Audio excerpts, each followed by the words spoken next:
Hello students, today we are going to see topic number 10.8 magnetic dipole moment and another topic 10.9 small topics are there, magnetic potential energy of a dipole and 10.10 magnetic field due to current, that is Biot-Savart law.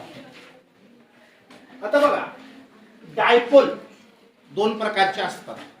आपण 11th मध्ये पण शिकलोय. Electric dipole शिकलोय ना.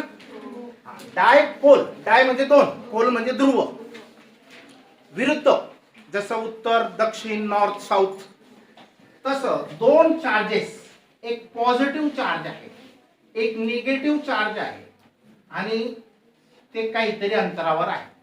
Two equal in magnitude and opposite in charge are the two charges separated by certain distance 2l. त्यांच्यामधील अंतर किती मानतात? 2l. हाफ असेल तर सेंटरला हे l प्लस हे l, बरोबर. मग 2l हे अंतर आहे आणि यांचा मॅग्निट्यूड q एवढा आहे. हा मायनस q चार्ज आहे, प्लस q चार्ज.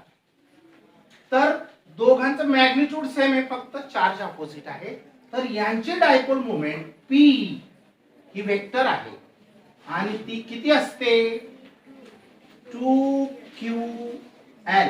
आता याच्यातला 2l म्हणजे हा लेंथ, आपला डिस्टन्स बिटवीन टू चार्जेस, आणि q म्हणजे magnitude of one of the charge. दोघांपैकी कोणाचा पण एकाचा मॅग्निट्यूड घ्यायचा, दोघांचं मॅग्निट्यूड सेम आहे. ही झाली इलेक्ट्रिक डायपोल मोमेंट, p लेटरने दर्शवतात. तसंच मॅग्नेट असेल, मॅग्नेटला मॅग्नेटिक डायपोल मोमेंट असते. आता ही डायपोल मोमेंट म्हणजे काय? पॉझिटिव्ह हा डोनर असतो, याच्याकडून लाईन्स, इलेक्ट्रिक लाईन्स ह्या कुठे जात असतात? निगेटिव्ह कडे जात असतात. म्हणजे हा एक प्रकारची शक्ती त्याला देत असतो आणि तो घेत असतो. मग याची शक्ती देत असताना संपत नाही का आणि हा घेत असताना याचं पोट भरत नाही का, हा प्रश्न आहे. पण तो एक डायरेक्शनने त्याला वापस पण करत असतो आणि ते वापस करण्याची डायरेक्शनलाच डायपोल मोमेंट असं म्हणतात. ही इलेक्ट्रिक डायपोल मोमेंटची direction from negative to positive असते, लक्षात ठेवा. बर, आपण आता मॅग्नेटचं बघूया. मी परत रिपीट का करतोय? कारण हा पार्ट, हा बघ, नॉर्थ आणि साऊथ. नॉर्थ कडून ह्या लाईन्स, मॅग्नेटिक लाईन्स कोणाकडे जात असतात?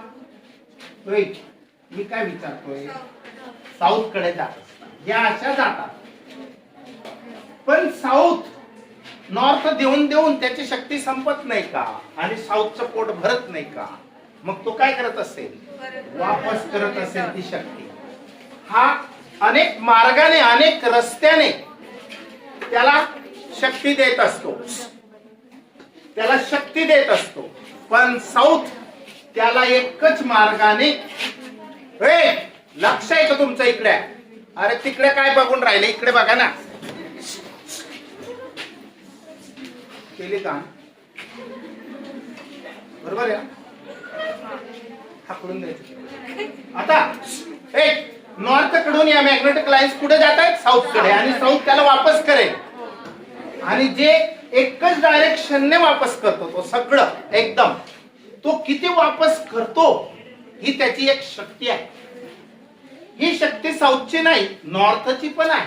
कारण जितक्या लाईन्स त्याला शक्ती दिल्या तितक्या तो वापस करणार आहे.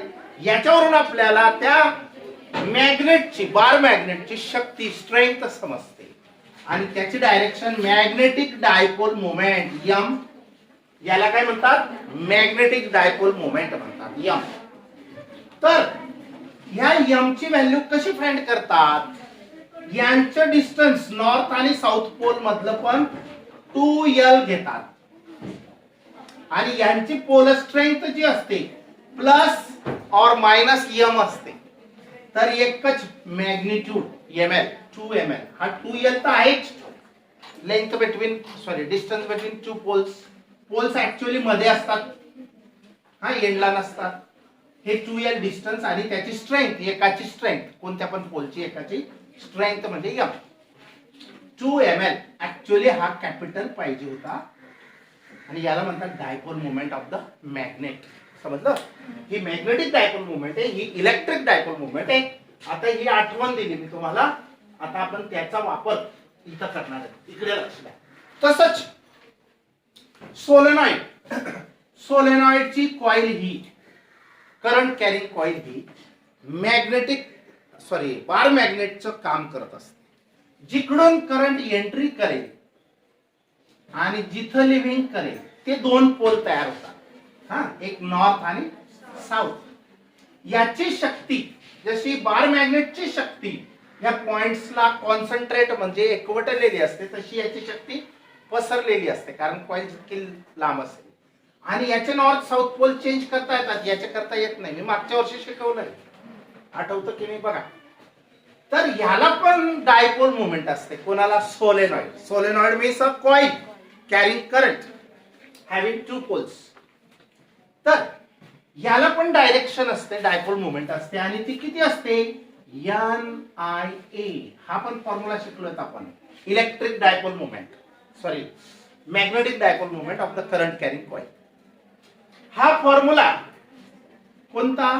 मॅग्नेटिक डायपोल मोमेंटचा 2 ml हा कोणासारखाच आहे? याच्या सारखाच. याची डायपोल मोमेंट हे सेम आहे. हे फक्त करंट कॅरिंग कॉईल असेल तिची डायपोल मोमेंट NIA असते, आणि बार मॅग्नेट असेल तर तिची डायपोल मोमेंट 2 ml असते. हे आपण शिकलेलो आहे. हे 10वी मध्ये पण असावं थोडंफार. आता लक्ष असं द्या, NIA बार मॅग्नेट सारखीच आहे. राईट, हा magnetic dipole moment. Right expression for torque acting on rotating current carrying coil in terms of magnetic dipole moment. Torque acting on a current carrying कॉईलचं एक्सप्रेशन इन टर्म्स ऑफ म्हणजे च्या स्वरूपात, कोणाच्या स्वरूपात? Magnetic dipole मोमेंटच्या स्वरूपात सांगा, लिहा. मग magnetic dipole moment of current carrying coil काय असते? हॅज अ मॅग्निट्यूड ऑफ, हा मॉड म्हणजे मॅग्निट्यूड कोणाचा? एमचा. फक्त व्हॅल्यू, डायरेक्शन इथे इम्पॉर्टंट नाही. किती असते? NIA असते. येता 11वी पासून शिकतायत तुम्ही. मी आठवण दिली आत्ताची. तर N म्हणजे काय? Number of turns of the coil. I is the current flow through the coil. A is the area of the coil. आता इथं ती स्प्रिंग नाही घ्यायची सोलेनॉइड. आता आपली कॉईल कोणती आहे? रेक्टँग्युलर आहे, used in the galvanometer. Okay. मग A is the area of the coil. मग ही एक गोष्ट माहिती आहे आपल्याला, इक्वेशन नंबर 1. दुसरी गोष्ट कालच पाहिलं, कालच्या एक्सप्रेशन मध्ये equation of torque acting on current carrying coil is 2 is equal to NIAB sin of theta, where theta is the angle between, कोणामधला अँगल असतो हा? थीटा. हा, बी आणि हे तर एरिया आहे ना, त्याची लेंथ किंवा तर त्यांच्यामधला अँगल असतो. तर बघा, मग आता NIA म्हणजे काय असतं? M असतो, मॅग्निट्यूड. NIA म्हणजे काय असतो? M, हा M. मग B sin थीटा जसाच्या तसा tau is equal to MB sin theta, असं एक डेरिव्हेशन आहे. पुट इक्वेशन 1 इन 2 म्हणजे या NIA च्या बदल्यात काय टाकायचं? M टाकायचं. आता इक्वेशन कसं तयार झालं? Tau is equal to MB sin of theta. M म्हणजे magnetic dipole moment, B magnetic field strength, आणि theta is the angle between M and B. हे दोघं वेक्टर आहेत बघा. Theta is angle between M and B. आणि M ची direction कोणती असते ते दाखवण्यासाठी n कॅप त्याचा युनिट वेक्टर वापरतात. याचा unit vector perpendicular direction of M is along unit vector which is normal to the plane of the coil. ही जी कॉईल अशी होती ना, कॉईल जी अशी होती तिला जो परपेंडिक्युलर होता तो मॅग्नेटिक डायपोल मोमेंटच्या अलॉंग n कॅप हा युनिट वेक्टर होता. आणि B ची डायरेक्शन जी असेल त्यांच्या मधला अँगल अशी B ची डायरेक्शन होती, बरोबर. तर B आणि M यांच्यामधील जो अँगल आहे थीटा, काल पाहिलं होतं आपण फिगर मध्ये, आठवतंय? हे थीटा 90 मायनस थीटा. तर theta is angle between M and B, हा B, बरोबर. तर direction of M is, M ची डायरेक्शन कोणती असते? कॉइलच्या, रेक्टँग्युलर कॉइलच्या perpendicular to the plane of the coil. हे कॉइल असं असेल ना, तर त्याला परपेंडिक्युलर एम ची डायरेक्शन असते आणि त्याच डायरेक्शनला त्याचा युनिट वेक्टर असेल N cap along a unit vector normal to म्हणजे perpendicular to plane of the point तो एन कॅप असतो. आता हे इलेक्ट्रिक डायपोल मोमेंटच्या बद्दल असंच इक्वेशन मी लिहून दाखवलं. हे इथं नाही लिहायचंय फक्त समजण्यासाठी ते काय होतं इलेक्ट्रिक डायपोल मोमेंट 11वी मध्ये झालेले. Electric dipole torque acting on electric dipole moment is P cross E for electric dipole moment. तसंच हे काय मॅग्नेटिक डायपोल मोमेंट साठी एम बी. इथं बी म्हणजे मॅग्नेटिक फील्ड, इथं ई म्हणजे इलेक्ट्रिक फील्ड, पी म्हणजे इलेक्ट्रिक डायपोल मोमेंट आणि torque acting on electric dipole moment हा पी क्रॉस ई असतो. हा फक्त पी चा फॉर्म्युला वेगळा होता 2ql, तसा एम चा फॉर्म्युला वेगळा आहे 2ml. हा बी इथे इलेक्ट्रिक फील्ड, इथं मॅग्नेटिक फील्ड.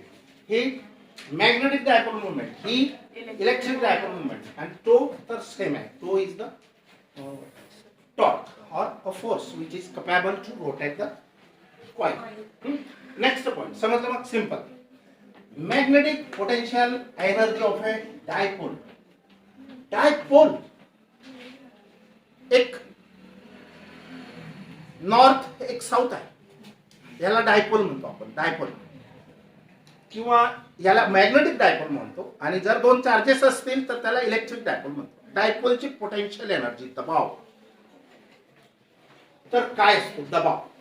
जसं बल्ब असेल जास्त वॅटचा असेल तर तो त्याच्या दबाव म्हणजे त्याचं क्षेत्र स्ट्रॉंग, त्याचा प्रकाश वगैरे जास्त असेल तसं. मग मॅग्नेटिक डायपोल मोमेंट ची पोटेन्शियल एनर्जी, आता मॅग्नेट छोटा असेल तर पोटेन्शियल एनर्जी कमी, मोठा असेल तर स्ट्रॉंग. आता बघा right a note on magnetic potential energy of a dipole. A magnetic dipole freely suspended. Magnetic dipole म्हणजे बार मॅग्नेट, फ्रीली सस्पेंडेड म्हणजे टांगून ठेवला दोऱ्याने. इन अ कुठं ठेवला पण मॅग्नेटिक फील्ड मध्ये ठेवला. म्हणजे हे मॅग्नेटिक फील्ड आहे तर इथं आपण हा डायपोल ठेवूया नॉर्थ साऊथ. हा डायपोल कुठे ठेवला बी मध्ये in the uniform magnetic field. Suspended म्हणजे टांगून ठेवला असं. A magnetic dipole moment freely suspended in a magnetic field possesses magnetic potential energy. त्याला काय येणार पोटेन्शियल एनर्जी येणार because of its orientation in the field. कारण तो त्या फील्ड मध्ये हा बी त्या डायपोलला एक पोलला तो ढकलेल, एक पोलला तो अट्रॅक्ट करतो हा बी आणि म्हणून तो फिरतो, अट्रॅक्ट करतो किंवा ओरिएंट होतो. तो मॅग्नेटिक डायपोल हा ओरिएंट होतो इन द फील्ड. मग मॅग्नेटिक पोटेन्शियल एनर्जी यू ने डिनोट करतात आणि ती किती असते एम बी. पण ही पोटेन्शियल एनर्जी स्केलर क्वांटिटी म्हणून इथं स्केलर प्रोडक्ट करायचा. लक्ष द्या डॉट स्केलर प्रोडक्ट काय असतो यांचा प्रोडक्ट दोन वेक्टरचा scalar product M B cos theta असतो. एम बी कॉस थिटा असतो. तर आता theta is the angle between M and B. Special case बघा थिटा जर 0 असेल तर cos 0 काय असतो 1 multiplied by minus M B U is equal to minus M. cos 0 किती असतो 1. समजली पहिली केस. इथे ही मॅग्नेटिक डायपोल मोमेंट आणि डायरेक्शन ऑफ मॅग्नेटिक फील्ड हे पॅरलल असतात, सेम डायरेक्शन असतो म्हणून अँगल 0 असतो. नो अँगल पॅरलल साठी 0 अँगल. आणि ते जर अँटी पॅरलल असते 180 अँगल, 180 अँगलची व्हॅल्यू टाका. cos 180 -1 into minus mb plus mb. So that time potential energy, magnetic potential energy is mb plus mb. आणि त्या वेळेला अँटी पॅरलल असतील तर मॅग्नेटिक डायपोल ही जास्त असते. बस एकच मिनिट लगेच पाठवतो. 10.10 magnetic field due to a current. Biot Savart law. Explain Biot Savart law असा क्वेश्चन आहे.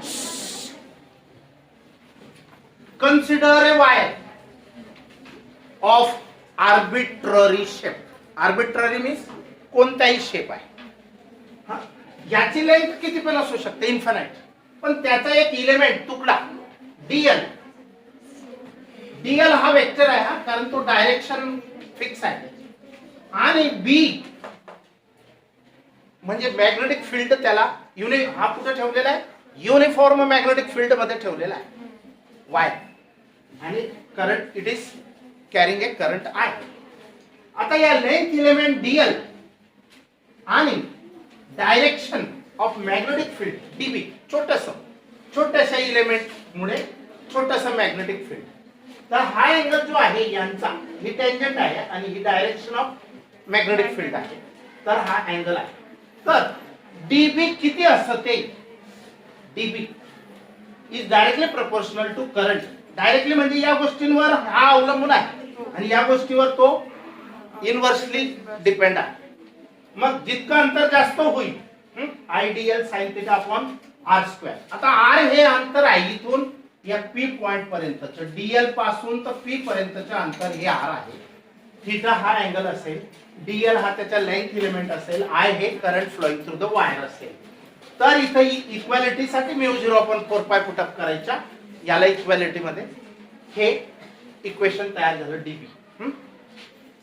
थिटा काय आहे? Angle between direction of dl and r. Dl ची डायरेक्शन आणि आर ची डायरेक्शन हा आर आहे. हा हे अंतर आर आहे डीएल पासून पी पॉइंट, की जिथं आपण डीबी मोजतोय. डीबी म्हणजे काय? Magnetic field. झालं madam. Magnetic field due to B. तर theta is the angle between d l. μ0 is the permeability, free space, आणि μ0 ची व्हॅल्यू 4π10⁻⁷ असते. And point P is at a distance R from d l. आणि vector form मध्ये हा dB कसा लिहितात? हे दोन वेक्टर्स आहेत. याला ऍडजस्ट केला, एक कॅन्सल होणार. इथं हा स्क्वेअरच आहे ऍक्च्युअल मध्ये, याला ऍडजस्ट केलेला आहे. हा okay. Now will see again.